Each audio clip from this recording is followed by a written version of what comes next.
From Wish TV and the All Indiana Podcast Network, this is the News 8 Daily 8 Podcast, a Wish TV News 8 update. Hi, this is Hannah Mordeau, and this is your News 8 Daily for Thursday, February 19th.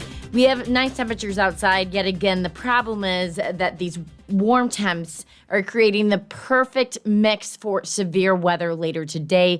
Severe storms are possible this afternoon and evening. Here's Marcus Bailey with the timing and what you should expect.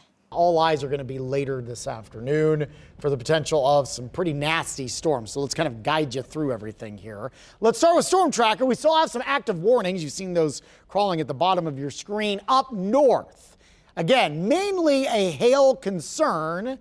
Logansport, it's knocking on the door, and this thing has been kind of pulsing up and down. I think we've got a little bit of hail right here just southeast of Burnetttsville. And this is going to be heading north and east. Likely is going to split the gap between Royal Center and Logansport in Cass County. There's your hail right there. And it's probably around a half an inch to 3/4 of an inch of hail right there just west of Logansport. Again, moving north and east, this warning will continue until around 4:15 for this morning. Right now we're at 51, cloudy skies, southeast wind at around 10 miles per hour. It is a little bit cooler up north where we're getting some of those stronger storms this morning. Mid and upper 40s. Everybody else low to mid 50s here so far.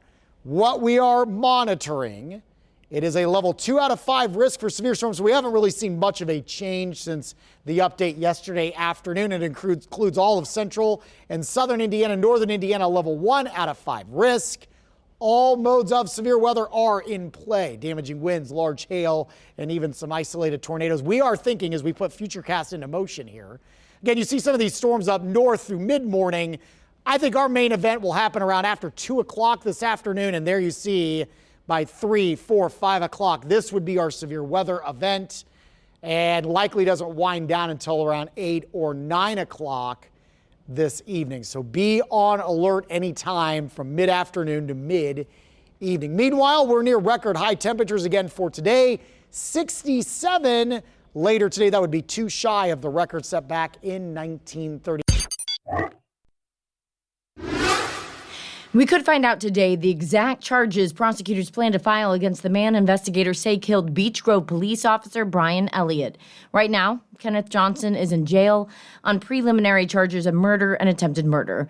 Earlier this week, a spokesperson for the Marion County Prosecutor's Office told News 8 that formal charges might not be filed against Johnson until today. Police say Johnson shot and killed Elliott and shot another officer in the leg. The two were responding to a domestic call on Monday at an apartment complex across from Beech Grove High School. Happening today, Beech Grove City Schools is having a blue out to honor Officer Elliott. He grew up in the district and graduated from Beech Grove High School. The district is asking students, staff, and family to wear blue as a visible sign of unity, gratitude, and remembrance. The memorial outside of the Beech Grove Police Station is growing. Last night, people came together there for a candlelight vigil in Officer Elliott's honor. News 8's Kat Sandoval shows us. More than just a badge. That's what the police chief said about Elliott. And you can tell based on the community members that have gathered here that Elliott was more than just a police officer. Amazing grace. While tragedy struck the community of Beech Grove, they are pulling together. They lit candles symbolizing hope, an homage to slain officer Brian Elliott. This is terrible and it's just eye-opening, and for this to happen 5 minutes from my house is just, tragic. And it's just, to see everybody out here, I just feel like family. Everyone here is just family and has just been brought together through this tragic time. People pay their respects. Some don't know Elliott personally, but they wanted to honor the man that risked his life to protect their community. I just feel so bad for the police officer and the family. I want to be a paramedic when I grow up, so this loss is devastating, not only for Beech Grove, but for honestly the entire state. Beech Grove Police Chief says Elliott is more than his badge. He was a guy's guy who loved motorcycles and rock and roll. What they did that night, no doubt, saved lives, and my officers all have that, but Brian was one of the best of us, and just his courage under fire it's unbelievable. But Brian would be upset that there's this much attention on him, but he would be proud of the way the community and us are coming together and lifting each other up. The Beech Grove police chief tells me this memorial will be here all week. Reporting live in Beech Grove, I'm Kat Sandoval, Wish TV, wishtv.com. Officer Elliott's body is now at the funeral home. While there was not a formal procession yesterday, police escorted his body from the coroner's office and people lined the route to pay their respects. This is a community that shows that we are behind our police department 1,000%, and no matter what, we're going to stand with them. To see everybody come together, it brings joy to our community, but at the same time, it's still a sad day in Beech Grove. State police say we could find out more specifics on funeral plans for Officer Elliott later today. Immigration and Customs Enforcement has not released a cause of death for a man detained here in Indiana. A news release from ICE says staffers at the Miami Correctional Facility found 59-year-old Lorth Sim unresponsive in his cell Sunday morning and that medics later pronounced him dead. ICE says Sim was from Cambodia and became a lawful permanent resident of the U.S. in 1986. But in 2006, an immigration judge ordered him to be sent back to Cambodia after several arrests. ICE says officers arrested Sim at an agency office in Boston in December. The agency did not say when they brought him to Indiana. The campus for Indiana's only predominantly black university is up for sale. An online real estate listing sets the asking price for Martin University at $3.5 million. The listing for the campus on the city's east side includes about 8 acres of land and 9 smaller parcels of land near the campus. This comes after the university announced in January that the school would be closing its doors and liquidating all of its assets after nearly 50 years. The university terminated all of its staff back in December. The Indianapolis Zoo says its president and CEO has taken a leave of absence, but it is not saying why.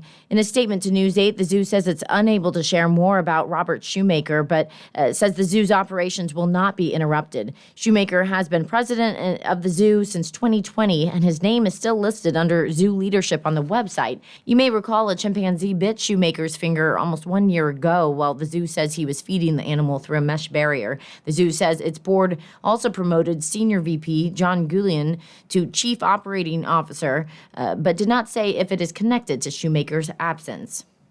IMPD says it has finalized its 5-year strategic plan. IT mate Tim Spears tells us it comes after the department worked with a consultant to address internal operations and concerns from the community. This plan was built on key findings and feedback from officers, staff, and community members. Those findings include only 50% of community responses agreeing IMPD is trustworthy, and less than half feeling safe after dark.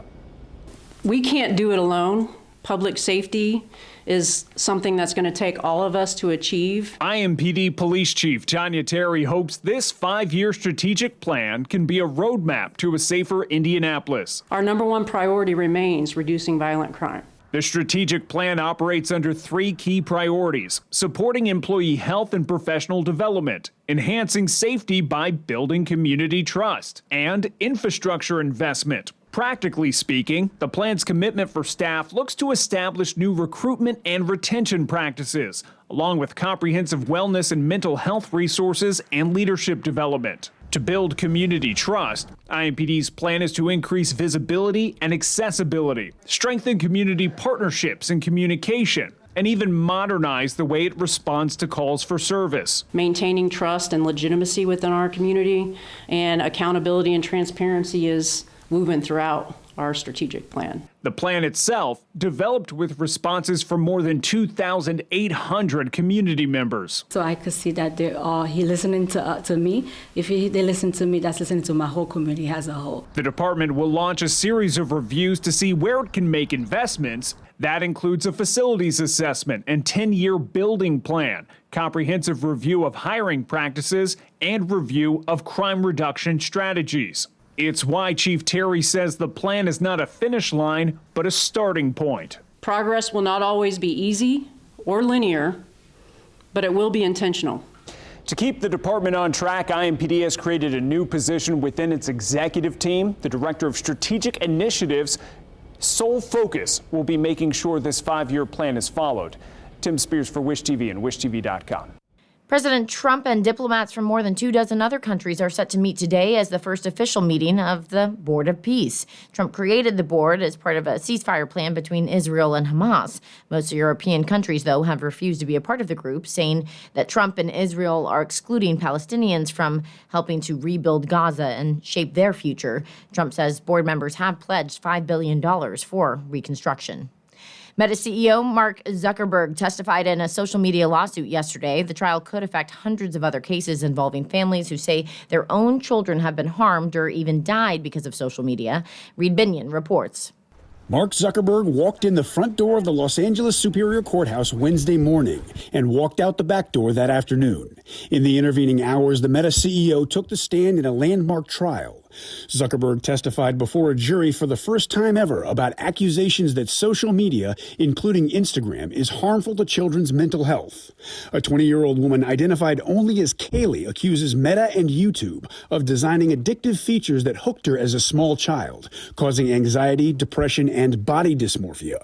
Meta denies those allegations and says it's implemented numerous measures to safeguard young users. At the core of Zuckerberg's testimony were questions about what Meta knew about the potential risks to young people and whether it did enough to mitigate them.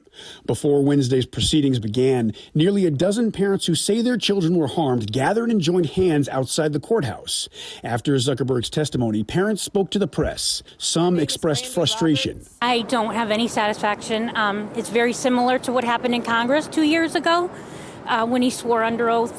But there was also an acknowledgement of the importance of this moment in the landmark trial. Today was the most important day for us to understand the truth of what happened and what was known. I believe that there will be change. I'm Reed Binion for Wish TV and WishTV.com. Rescuers are still searching for a missing skier in California after a deadly avalanche that killed 8 people. Officials say a group of skiers were on the final stretch of a 3-day trip when the avalanche happened. Ivan Rodriguez has the latest.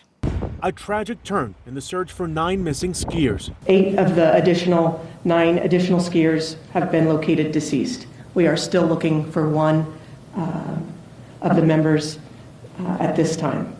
Emergency crews received reports of an avalanche hitting Castle Peak around 11:30 Tuesday morning. Immediately, skilled rescue ski teams raced to the scene. 46 emergency first responders in all, says the Nevada County Sheriff's Office. 11 hours later, the Sheriff's Office says 6 survivors were rescued with various injuries, 2 of whom were transported to the hospital for treatment. But as time goes on, weather conditions are becoming a challenge as skiers search for the one remaining missing skier. Due to the ongoing challenges of the weather, the avalanche conditions, the effort remains ongoing, as well as our search for the remaining skier. But the weather is a factor. It's not a resource issue as we speak. It is a weather condition and safety condition for our response teams.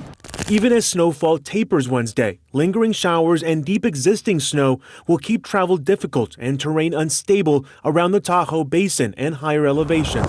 Another storm is expected to begin early Thursday, potentially stacking new snow on top of the current base. I'm Ivan Rodriguez reporting. At the Winter Olympics, the U.S. women's hockey team plays for gold today against a very familiar opponent. The U.S. takes on Canada this afternoon. It is the 7th time the two countries have faced off for the gold medal in the 8 Olympics since women's hockey was added to the Games in 1998. Puck drop for the gold medal matchup is set for 1:10 p.m. On the men's side, an overtime goal pushes the United States past Sweden and into the tournament's semifinals. Sweden forced overtime with the game-tying goal in just over 90 seconds left in regulation, but just 3.5 minutes into overtime, Quinn Hughes scored the game winner, guaranteeing the U.S. will play for a medal in the Games. The Americans take on Slovakia to determine which team will play for gold tomorrow afternoon. This has been your News 8 Daily. From Wish TV, I'm Hannah Mordeau. Watch us on Wish TV and WishTV.com. This is the News 8 Daily 8 podcast, a Wish TV News 8 update on demand. For even more, on demand and on the go, connect with Wish TV on Facebook at WishTV.com and on the free Wish TV mobile app. Thank you for listening, and be sure to like, subscribe, and follow this podcast for updates every weekday morning on the All Indiana Podcast Network and wherever you get your podcast.